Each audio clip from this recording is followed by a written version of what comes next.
அஸ்ஸலாமு அலைக்கும். எல்லோரும் எப்படி இருக்கீங்க? உங்கள் டேவை எப்படி ஸ்டார்ட் பண்ணியிருக்கீங்க? பாசிட்டிவாக ஸ்டார்ட் பண்ணீங்களா? நான் எப்பயுமே என்னோடய டேவை ரொம்ப பாசிட்டிவாக தான் ஸ்டார்ட் பண்ணுவேன். தினமுமே எனக்கு என்ன என்னோடய எய்ம் இருக்கோ அதை நானே எனக்குள்ளே சொல்லிக்குவேன். இதை மேனிஃபெஸ்டேஷன்னு சொல்லுவாங்க. சில பேர் எழுதுவாங்க டைரியில், சில பேர் அவங்களுக்கே அவங்க சொல்லிக்குவாங்க. அந்த மாதிரி நான் எப்பயுமே சொல்லிக்கிடுவேன். இங்கே ஸ்னோவாக இருக்குது. ஸோ நான் தினமுமே என்னோடய வீடியோஸில் ஸ்னோவை பற்றி சொல்லுவேன் அண்ட் ஸ்னோவையும் காட்டுவேன். பிகாஸ் ஏன்னா ரொம்ப நியூவாக இருக்குது இது எங்களுக்கு. ஸ்னோ காலையிலே பனி மழை பெய்ய ஆரம்பிச்சிருச்சு. ஸோ மார்னிங் எழும்பி வந்த உடனே ஃபஸ்ட்டு என்னென்னா டீ போடுவேன். ஃபஸ்ட்டு ஸ்னோவை தான் முதல்ல பார்ப்பேன். ஏன்னா எப்படி ஸ்னோ இருக்குது, இன்றைக்கி என்ன அப்டேட்டு, ஏதாவது கொஞ்சமாக தான் இந்த ஸ்னோ கரைஞ்சிருக்கா அப்படின்னு.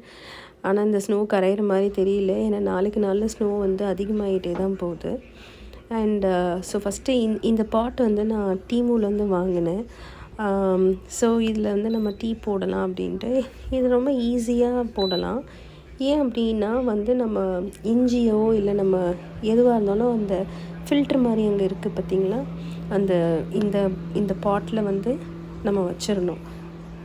ஃபஸ்ட்டு நான் இஞ்சி ஃபஸ்ட்டு இதுக்கு தட்டிக்கிறேன்.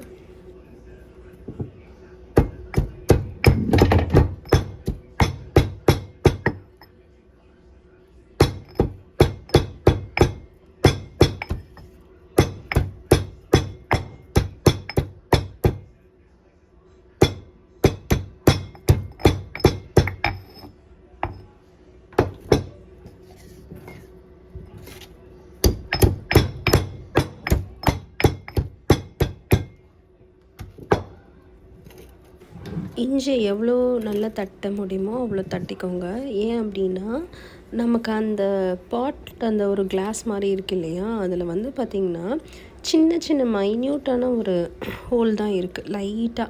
ஸோ அதனால் உங்களுக்கு நல்லா இறங்கணும் அப்படின்றதுக்காக நான் நல்லாவே தட்டிக்கிட்டேன். இப்போ இதுக்குள்ள நான் கொஞ்சமாக டீ பவுடர், நம்ம டீ தூள் போட போகிறேன். இதில் நம்ம காஃபி கூட நம்ம போடலாம். லைக் நம்மளோட ரோஸ்ட். ஸோ காஃபிக்கு இந்த ரோஸ்டட் கிரானுல்ஸ் இருக்கும் இல்லையா, காஃபி கிரானுல்ஸ், அது இருந்தாலும் போட்டு கூட நம்ம காஃபி கூட போடலாம். ஸோ நான் இன்றைக்கி டீ தான் பிளான் பண்ணேன். ஸோ ஃபஸ்ட்டு போடுறேன். ஸோ தண்ணி இது டிப்பாகி அதை முங்குற அளவுக்கு நீங்கள் தண்ணி வச்சுக்கோங்க. வச்சுட்டு இதை வச்சு ஆன் பண்ணிட்டேன்னா போதும். இது கொஞ்சம் it take some time. First ஆக்சுவலாக இதில் எனக்கு நான் இந்த இண்டக்ஷன் ஸ்டவ்வுமே புதுசு தான். அது பார்த்திங்கன்னா டீமூவில் தான் வாங்கியிருக்கேன். ஸோ எனக்கு இது எவ்வளோ தூரம் எந்த ஃபங்க்ஷன் அந்த இதில் அது என்னென்ன ஃபங்க்ஷன் இருக்குது அப்படின்னாக்கா, சூப்புன்ற ஒரு ஆப்ஷன் இருக்குது. அண்டு இது இந்த கிரில்டு அந்த மாதிரி தான் இருந்துச்சு. ஸோ நான் இதை எந்த ஆப்ஷனில் வைக்கணும்னு எனக்கு தெரியல. ஸோ அதனால் நான் என்ன பண்ணியிருக்கேன்னா சூப்புன்ற ஆப்ஷனில் ஃபஸ்ட்டு வச்சுட்டேன். சூப்பு, டீ இதெல்லாமே லிக்விட் தானே. ஸோ அதுக்கு தகுந்த மாதிரி நான் சூப் ஆப்ஷனில் வச்சுருக்கேன். ஸோ ஃபஸ்ட்டு இது ஆக்சுவலாக நான் ஆன் பண்ணிட்டேன். ஆன் பண்ணால் முதல்ல ரொம்ப லைட்டான ஒரு மாதிரி ஹனி கலரில் இருந்துச்சு. நான் யோசித்தேன், என்னடா இது ஹனி கலரில் இருக்குது, இன்னும் டீ கலர் வரவே இல்லையே அப்படின்னு. பட் அது கொஞ்சம் கொதிக்க ஆரம்பிக்கவும் என்னென்னா நல்லா அந்த டீ கலர் அந்த டிகாஷன் இறங்க ஆரம்பிச்சிது. அண்ட் அந்த இஞ்சியோட ஃப்ளேவருமே இட் டேக்ஸ் கொஞ்சம் டைம் எடுக்கும் போல். எனக்கு ரொம்ப பிடிச்சிருந்தது இந்த பாட்டு, இந்த டீ பாட்டு. ரொம்ப பார்க்க கிளாஸில் டிரான்ஸ்பரண்ட்டாக அழகாக இருந்தது. இந்த பனியிலலாம் இந்த மாதிரி செய்வாங்க இல்லையா, இதை நான் ரொம்ப ஆசைப்பட்டு வாங்கினேன். அண்டு இது ரொம்ப அழகாக இருக்கும். இந்த பனிக்கு இந்த மாதிரி டீயோ காஃபியோ இந்த மாதிரி போட்டு அப்பப்போ குடிக்கிறது நல்லாயிருக்கும். அண்ட் ஈஸி டு பண்ணுறதுக்கும் ஈஸி இல்லையா அப்படின்னு நம்மளாக ஒரு காரணம் சொல்லிக்க வேண்டியதுதான். இல்லை வடிகட்டுற இது இல்லை, நமக்கு வடிகட்டணும் அப்படின்ற அவசியம் கிடையாது. ஏன்னா இது அதில் ஃபில்டர் மாதிரி தானே இருக்குது. ஜஸ்ட் அதோட ஜூஸ் மட்டும்தான், அதோட டிகாஷன் மட்டும்தானே இறங்கும். அதனால் ஸோ நம்மளாக ஒன்று சொல்லி அதை நம்ம மனசாத்திக்க வேண்டியதான். ஸோ பாருங்கள், ஃபைனலி நம்ம டீ கலர் வந்துருச்சு. நான் ஆரம்பத்தில் அவ்வளோதான் போச்சு போ, இதில் டீ எல்லாம் வராது போல் அப்படின்னு யோசித்தேன். அப்புறம் தான் நமக்கு தெரிஞ்சது, ஓ இது நம்ம கொதிச்சாதானே டீ கலர் வரும். அது மாதிரி நல்லா கொதிக்க ஆரம்பிச்சிச்சு. ஐயோ இது கொதிக்கிற பார்க்கவே அழகாக இருக்குது, அந்த டீ கலரை பார்க்கவே ரொம்ப அழகாக இருக்குது. எனக்கு பார்க்க ரொம்ப பிடிச்சிருந்தது. ஸோ வாங்கினத்துக்கு ஓகே, நம்ம மணி போட்டு வாங்கினத்துக்கு இது கொஞ்சம் அது ஒர்க் ஆகுது அப்படின்ட்டு ஒரு ஹாப்பினஸ். ஸோ ஓகே, இது ஒரு பக்கம் கொதிக்கிட்டோம். ஆக்சுவலாக இன்றைக்கி மார்னிங் பிரேக்ஃபாஸ்ட் என்ன பிளான் பண்ணேன்னா, இந்த பிரேக்ஃபாஸ்ட் பண்ணுறதே ஒரு பெரிய வேலை, அதை யோசிக்கணும். ஒன்று இந்த தோசை மாவு இருக்கும், இட்லி போடுவோம், தோசை போடுவோம், பொங்கல், பூரி, இந்த மாதிரி ஏதாவது ஒன்று செஞ்சிட்ருப்போம். பட் நான் இன்றைக்கி என்ன பிளான் பண்ணேன்னா, ஓகே இன்றைக்கி நம்ம இங்கிலீஷ் பிரேக்ஃபாஸ்ட் சாப்பிடுவோம் அப்படின்ட்டு இங்கிலீஷ் பிரேக்ஃபாஸ்ட், விச் மீன்ஸ் வந்து ஒன்றும் இல்லை, அது பேன் கேக் தான். நம்ம ஊர்லலாம் அதை வந்து எங்கள் மாமியார் ஊர்லலாம் அதை முட்டை தொடுத்தான்னு சொல்லுவாங்க. நாங்கள் வந்து எங்கள் ஊரில் வந்து பேன் கேக்குன்னு கிடையாது, தெரியல. இது உங்கள் ஊர்லலாம் என்ன சொல்வீங்க இந்த பேன் கேக்குன்றது நம்ம ஃபாரினர்ஸ் வச்சது பேன் கேக் அப்படின்ட்டு. நம்ம வந்து முட்டை தொடுத்தான்றது எங்கள் மாமியார் ஊரில் சொல்கிறது. முட்டை அப்பம்னு சொல்லுவோமா, okay what ever it may be. But நான் இன்றைக்கி செய்ய போகிறது இதுதான். என்னென்னா பனானாஸ் எடுத்துக்கிட்டேன். இது எல்லாருக்குமே தெரிஞ்ச விஷயந்தான், ரொம்ப சிம்பிளான ஒரு விஷயம் இது. ஸோ பனானா, முட்டை, பால், சில பேர் பாலுக்கு பதிலாக தேங்காய் பால் கூட ஊற்றுவாங்க டேஸ்ட்டுக்காக. அது ரொம்ப நல்லா டேஸ்ட்டாக இருக்கும். ஆக்சுவலாக என் குரல் வந்து ரொம்ப மோசமாக இருக்குது, உங்களுக்கே தெரியும். பிகாஸ் இங்கே ஸ்னோ ஜாஸ்தி இருக்குங்க. அதனால் வந்து டே பை டே வந்து ரொம்ப அதிகமாக தான் இருக்கே தவிர ஒரு வழியில் கூட எனக்கு நான் என்னோடய த்ரோட் வந்து எனக்கு சரியாகவே இல்லை. எப்போ இது சரியாகும்தான் தெரில. ஸோ நான் ஒரு வழியாக டீயை போட்டுட்டேன். ஸோ ஹஸ்பண்ட் வந்து, எம்மா நீ டீ குடிப்பியா மாட்டியா, இதை வச்சு என்ன எக்ஸ்பெரிமெண்ட் பண்ணிக்கிட்டு இருக்க அப்படின்னு சொல்ல ஆரம்பிச்சிட்டாரு.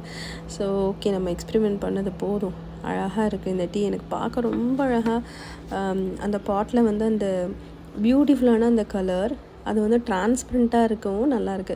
ஏன்னா டிரான்ஸ்பரண்ட் கிளாஸ் வந்து நான் சென்னையில் இருக்கப்போ வச்சுருந்தேன். பட் இப்போ வந்து அங்கேயே விட்டுட்டு வந்துட்டேன். நிறைய திங்ஸ் அங்கேயே வச்சுட்டு வந்துட்டேன். நிறைய கொடுத்துவும் செஞ்சுட்டேன். மாமியாருக்கு கொஞ்சம் கொடுத்துட்டேன் திங்ஸ் எல்லாம். அப்புறம் ஸோ நம்ம வந்து ஒரு சர்டைன் கேஜி தான் நம்மளால் வந்து இங்கே கொண்டு வர முடியும். அதுவும் நம்ம கார்கோவில் போட்டு கொண்டு வந்தோம்.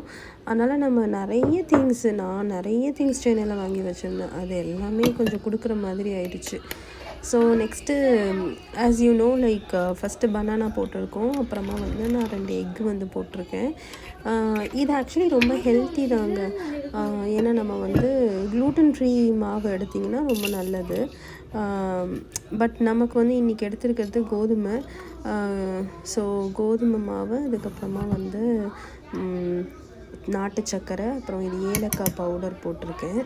ஏலக்காய் பவுடர் வந்து ஒரு ஃப்ளேவருக்காக. நெக்ஸ்ட்டு கோதுமை மாவு. ஸோ இன்ஸ்டெட் ஆஃப் ஆடிங் மைதா வந்து ஆல் பர்பஸ் ஃப்ளாருக்கு பதிலாக கோதுமை போடுறது ஓகே, இட்ஸ் பெட்டர் தான். கொஞ்சம் பேக்கிங் பவுடர், அப்புறமா மில்க்கு எல்லாம் போட்டு நல்லா மிக்சியில் அடித்து வந்தால் நல்லா சாஃப்டாக நல்லா ஃப்ளஃபியாக வரும். இதுக்கு வந்து நான் பேன் கேக்குக்காகவே நான் வந்து ஒரு தவா வச்சுருக்கேன். ஸோ அந்த தவாவில் தான் நான் வந்து போட போகிறேன். அப்புறமா ஃபஸ்ட்டு பட்டர் வந்து கொஞ்சமாக தடவிக்கலாம். இதே நம்ம கேக் மாதிரி செய்கிறோன்னா கேக்குக்கு நமக்கு நிறைய ஆயிலோ பட்டரோ போடணும். இது வந்து ஜஸ்ட்டு பேன் கேக்குன்றப்ப சும்மா மேலே லைட்டாக வந்து பட்டரை தடவுனா போதும். நான் வந்து லைட்டாக தான் தடவிருக்கேன். அடிஷ்னலி வந்து குழந்தைங்களுக்கு வேணும்னா நான் ஃபைனலாக அந்த பேன் கேக் பண்ணதுக்கப்புறமா கேக்குக்கு மேலே கொஞ்சம் க்ளாஸியாக இருக்கணுன்னா நான் போடுவேன். குழந்தைங்களுக்காக போடுவேன். தட்ஸ் ஃபார் ஒன்லி கிட்ஸ்க்கு மட்டும் மேலே பட்டர் போட்டு இந்த பன் பட்டர் ஜாமுக்கு தடவுற மாதிரி கொஞ்சம் பட்டர். ரூம் டெம்பரேச்சரில் பட்டர் இருக்கிறது பெஸ்ட்டு. நான் வந்து அந்த பட்டர் பாக்ஸ் வச்சுருக்கேன் இல்லையா, அதில் வச்சு நான் வைக்கிறதுனால நமக்கு ரூம் டெம்பரேச்சரில் தான் இருக்கும். ஸோ நல்லா அழகாக குட்டி குட்டி அப்பம். ஏன் ஞாபகம் வந்துடுச்சு, எங்கள் ஊரில் வந்து இதை கோழி அப்பம்னு சொல்லுவோம். திருநெல்வேலியில் கோழி அப்பம் தான் சொல்லுவோம். ஆமாம், நான் அதுக்கு வந்து நம்ம என்ன போடுவோன்னா இதை ஆட் பண்ணிக்குவோம். நாங்கள் தேங்காய் பால் ஆட் பண்ணுவாங்க, ரொம்ப டேஸ்டியாக இருக்கும். ஆமாம். ஸோ ஃபைனலி சுட்டுட்டேன். கொஞ்சம் கொஞ்சமாக வந்து டீ வந்து என் ஹஸ்பண்டுக்கு கொடுத்தேன். எனக்கு வந்து ஆக்சுவலாக நான் டீ போடலை. எனக்கும் நான் அதில் ஆட் பண்ணி டீ போட்டுட்டு ஃபைனலி இதெல்லாம் கொடுத்துடலான்ட்டு. ஸோ நான் காலையிலே வந்து வெஜிடபிள்ஸ்லாம் வெளியே எடுத்து வச்சுட்டேன். இன்றைக்கி வந்து என்னென்னா சாதம் சாம்பார் பிளான் பண்ணியிருக்கேன். ஆக்சுவலி இன்றைக்கி சண்டே. யூஸ்வலி சண்டேனா நம்ம என்ன பண்ணுவோம், ஏதாவது ஒரு நல்ல கீ ரைஸ் ஆர் பிரியாணி, இல்லை நான் யூஸ்வலி அப்படி தான் செய்வேன். பட் இன்றைக்கி வந்து எனக்கு வந்து ரொம்ப அலும்பாக இருந்தது. ஸோ சாம்பார் வச்சிடலான்னு பிளான் பண்ணிட்டேன். ஸோ சாம்பார் வந்து சாதம், சாம்பார், அப்புறம் வேறு என்ன பிளான் பண்ணேன்னா சிக்கன் ஆக்சுவலி வாங்கியிருந்தேன். ஸோ சிக்கன் இருக்குது. ஸோ சிக்கனில் வந்து ஆனால் வாங்கிட்டு வந்திருக்க சிக்கன் வந்து பார்த்திங்கன்னா பிரெஸ்ட் பீஸ் பெரிய பெரிய பீஸாக வாங்கிட்டாங்க. ஸோ அந்த மாதிரி இருக்கிறதுனால நான் வந்து சிக்கன் கிரில்டு பண்ணிடலாம் அப்படின்னு பிளான் பண்ணியிருக்கேன். இந்த மாதிரி கொஞ்சம் பட்டர் மேலே, ஏன்னா ரொம்ப லைட்டாக இருந்ததுனாலும் பசங்க வந்து சாப்பிட மாட்டாங்க. பட்டரே இல்லாமல் இருந்துச்சுன்னா சாப்பிட மாட்டாங்க. ஸோ கிட்ஸுக்குன்றதுனால we can add கொஞ்சம் க்ளாஸியாக மேலே நல்லா ஷைனிங்காக இருக்கும் பட்டர் போட்டோன்னா. அண்ட் டேஸ்ட்டுமே வந்து ரொம்ப நல்லாயிருக்கும். ஸோ இதை வந்து கிட்ஸுக்கு ஃபஸ்ட்டு இதுக்கு மேலே நம்ம அவங்களுக்கு என்னன்னாக்கா அந்த லைட் ஸ்வீட்டாக இருக்கும்ன்ட்டு சாக்லேட் சாஸ் வந்து ஆட் பண்ணிக்குவாங்க. சாக்லேட் சாஸ் போட்டோன்னா கொஞ்சம் சீக்கிரமாக சாப்பிட்டுடுவாங்க அந்த மாதிரி. பட் அது வந்து நான் I would not recommend to add chocolate sauce on top of the pancake. Because நம்ம எவ்வளோ ஹெல்த்தியாக போகணும் அப்படின்ட்டு யோசிப்போம். பட் கிட்ஸ் வந்து அதை அக்செப்டே பண்ணிக்க மாட்டாங்க. அது ரொம்ப ஸ்வீட்டாக இருக்கும். ஆக்சுவலி எனக்கெலாம் மார்னிங் வந்து ஸ்வீட்டான ஃபுட் சாப்பிடவே பிடிக்காது. மார்னிங் பிரேக்ஃபாஸ்ட் வந்து எப்பயுமே வந்து யூஸ்வலி வந்து நான் காரமாக ஸ்பைஸியாக தான் சாப்பிடுவேன். ஆனால் என் கிட்ஸும் சரி, என் ஹஸ்பண்ட் வீட்லேயும் சரி, அவங்க வந்து ஸ்வீட் டூத் அவங்களுக்கு. ஸோ நல்ல வந்து ஸ்வீட்டான ஃபுட் வந்து நீங்கள் கொடுத்தீங்கன்னா தே யூஸ்வலி என்ஜாய் த ஃபுட், அந்த மாதிரி சாப்பிடுவாங்க. பட் நான் எங்கள் வீட்டில் வந்து காலையிலேயே நல்ல இட்லி சாம்பாராக இருக்கட்டும், இல்லை பரோட்டா, சிக்கன் கிரேவிலாம் மார்னிங்கே எங்கள் வீட்டில் செய்வாங்க.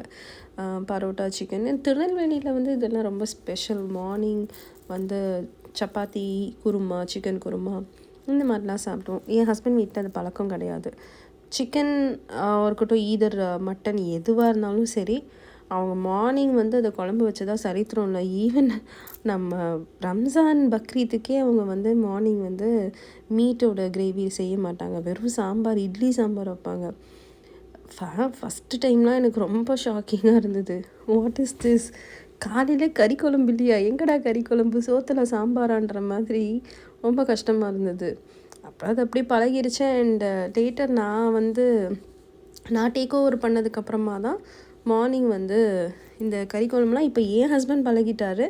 இப்போ அவருக்கு வந்து கறி குழம்பு, ஏன்னா கறி குழம்பு இல்லையா அப்படின்னு கேட்பாங்க. ஸோ அந்த மாதிரி பழகிட்டாங்க. ஸோ யாருக்கு தான் பிடிக்காது காலையில் நல்லா சாப்பிட? காலையிலன்னு இல்லை, யூஸ்வலி எல்லாருக்குமே ரொம்ப பிடிக்கும். நான் இன்றைக்கி ஒரு எக்ஸ்பெரிமெண்ட் பண்ணிட்டேன். என்னென்னா, வாஃபிள் மேக்கர் வந்து என்கிட்ட இருக்குது. ஸோ வாஃபிள் மேக்கரில் வந்து ஃபஸ்ட்டு டைம் வந்து வாஃபிள் பண்ணலான்னு நான் இந்த பேட்டரை வந்து வாஃபிளுக்கு யூஸ் பண்ணியிருக்கக்கூடாது. ஏன் அப்படின்னா, வாஃபிளுக்கு வந்து பனானாலாம் ஆட் பண்ணிங்கன்னா அது அவ்வளோ கிறிஸ்பியாக வராது கரெக்டாக. ஸோ நான் என் பாப்பா வந்து இல்லை எனக்கு வாஃபிள் வேணும் அப்படின்னு சொன்னதுனால அதில் ஊற்றி கடைசியில் 2 தடவை நானும் எடுத்து பார்க்குறேன். அது விழுவனான்னு ஆயிடுச்சு. கடைசியில் ரொம்ப கஷ்டப்பட்டு எடுத்தேன். ஏன்னா வாஃபிளுக்கு வந்து நம்ம வந்து ஒன்லி இது என்ன பண்ணுவோம், மைதா, அதுக்கப்புறம் முட்டை, சக்கரமே அளவாக தான் போடுவோம் இல்லையா? ஸோ இதெல்லாமே வந்து ட்ரையல் எரர் மெத்தட் தான். ஒன்று நம்ம புதுசாக இல்லை, நான் ஆக்சுவலி வந்து என்னென்னா, சரி ட்ரை பண்ணி பார்ப்போம், இந்த பேட்டருக்கு வந்து வாஃபிள் வந்து வருதான்ட்டு ட்ரை பண்ணி பார்த்தேன். ஓகே, தெரிஞ்சுக்கிட்டேன் இப்போ வந்து அது வாஃபிள் வராது அப்படின்னு. ஸோ நெக்ஸ்ட் டைம் வந்து இதுக்கு, அதாவது நம்ம வாஃபிள் மேக்கருக்கு என்ன வாஃபிள் பேட்டர் எப்படி ரெடி பண்ணுமோ அப்படி பண்ணி தான் பண்ணணும் அப்படின்ட்டு நான் கற்றுக்கிட்டேன். ஸோ நெக்ஸ்ட்டு சாம்பார் ரெடி ஆகிட்டு, ஸோ இந்த ஷூட் வந்து என்னால் எடுக்க முடியல. கொஞ்சம் பிஸியாக இருந்ததுனால, அடுத்தடுத்து வேலை இருந்ததுனால எனக்கு குக் பண்ணுறத ஷூட் பண்ணலை. அதனால் வந்து சாதம், சாம்பார், அதுக்கப்புறம் உருளைக்கிழங்கு. ஆக்சுவலாக ஸ்பெஷல் ஐட்டம் இருக்குது. ஏன்னா ஆஸ் யூனோ சண்டேனாலே ஸ்பெஷலாக ஏதாவது இருக்கணும், ஏதாவது மீட் இருக்கணும். அதனால் வந்து மீட் குழம்பு தான் வைக்கலான்னு பார்த்தேன். ஆனால் வந்து பெரிய பெரிய பீஸாக வந்து லெக் பீஸ் அந்த தை பீஸ் அது அந்த மாதிரி வந்ததுனால நான் வந்து இந்த மாதிரி கிரில்டு மாதிரி பண்ணிட்டேன் வித் 0 ஆயிலில். ஏர் ஃப்ரையர், இந்த ஏர் ஃப்ரையரில் வச்சுட்டேன் நான். ஸோ எல்லாமே வந்து பிரெஸ்ட் பீஸாக இருக்கும். அதனால் ரொம்ப பார்க்கவே நல்லா டெம்டிங்காக சூப்பராக இருக்குல்ல. ஆக்சுவலாக எனக்கு வந்து ரொம்ப பிடிக்கும் இந்த மாதிரி சிக்கனை ரோஸ்ட் பண்ணி சாப்பிட்றதுக்கு. கிட்ஸுக்குமே ரொம்ப விருப்பமாக சாப்பிடுவாங்க. என் ஹஸ்பண்ட்க்கு சொல்லவே வேண்டாம், ரொம்ப ரொம்ப க்ரில் பண்ணனா ரொம்ப நல்லா சாப்பிடுவாங்க. ஸோ இதை தான் நம்மளோட ஒரு விலாகு, லாங் விலாக் இது.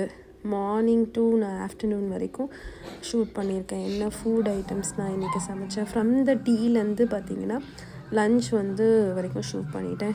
அதுவும் இந்த சீசன் வந்து பார்த்திங்கன்னா இந்த வெதர் வந்து ரொம்ப வந்து மழை, அதாவது நம்ம ஊரில் மழை பெய்யும் அப்படின்னா இங்கே வந்து பனிமழை பெய்யுது. அதை விட அதிகமான வந்து கோல்டு டெம்பரேச்சர். ஸோ அப்படியே எவ்வளோ சூடாக வச்சாலுமே ஒரு வித்தின் ஒரு 5 மினிட்ஸில் அப்படியே பயங்கர சில்லுன்னு ஆகிடுது ஃபுட்டு. அதனால் ரொம்ப எவ்வளோ சீக்கிரமாக வந்து சாப்பிட முடியுமோ சமைச்ச உடனே நம்ம பிளேட்டில் சர்வ் பண்ணி சாப்பிட்டா தான் உண்டு. எல்லாருக்குமே என் வீட்டில் வந்து ஃபுட்டு வந்து இந்த மாதிரி பிளேட்டில் போட்டு கையில் கொடுத்தா தான் சாப்பிடுவாங்க. டைனிங் டேபிளில் போட்டு மொத்தமாக வச்சு அவங்களே சர்வ் பண்ணிக்கிறதுன்றது நான் பழக்கலை. நான் வந்து கொடுத்துருவேன், கையில் போட்டு கொடுத்துருவேன். ஸோ அவங்க சாப்பிடுவேன். ஸோ நம்ம தப்பாக பழக்கிட்டோமோன்ட்டு லேட்டராக எப்போ இது ஃபீல் ஆகும்னா, எனக்கு சுத்தமாக முடியாது. அப்போ வந்து இதே எக்ஸ்பெக்ட் த சேம், லைக் நான் வந்து ஃபுட்டை போட்டு கொடுத்தா தான் சாப்பிடுவேன்ற மாதிரி இருக்கும். ஸோ அந்த டைம் எனக்கு நான் யோசிப்பேன், நம்ம தப்பாக பழக்கிட்டோமோ அப்படின்ட்டு.